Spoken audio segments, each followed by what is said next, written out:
నేను ప్రభుత్వంలో ఉండి చెప్పకూడదు, కానీ పెద్ద ఆయన కోపం రాదంటే ఉచితాలు తగ్గియాలి.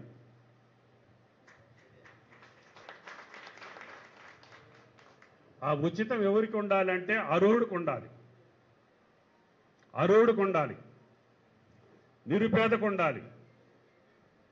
తినటానికి తిండి లేనివాడికి బియ్యం ఇవ్వాలి, అమ్ముకున్నోడికి ఇస్తారా మీరు? ఎన్టీ రామారావు 3 రూపాయలు ఉన్నప్పుడు 2 రూపాయలకి ఇస్తే దేవుడు అన్నారు. ఇప్పుడు 60 రూపాయలు ఇస్తే కూడా ఉచితంగా ఇస్తారా మీరు? అప్పుడు మిమ్మల్ని ఏమంటారు? పద్ధతి కాదు కదా. మీ ఊళ్ళో కార్డు లేనోళ్ళు ఒక 10-20 మందిని తీసుకురండి, రేషన్ కార్డు లేనోళ్ళని. అంటే అందరూ పేదోళ్ళేనా? ఈ తెలంగాణ కుటుంబాలే కోటి 10 లక్షల కుటుంబాలు.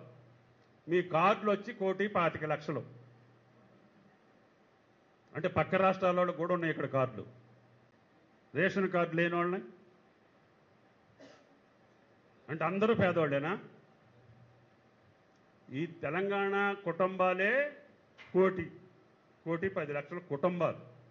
మీ కార్డులు వచ్చి 1,25,00,000. అంటే పక్క రాష్ట్రాల్లో కూడా ఉన్నాయి ఇక్కడ కార్డులు.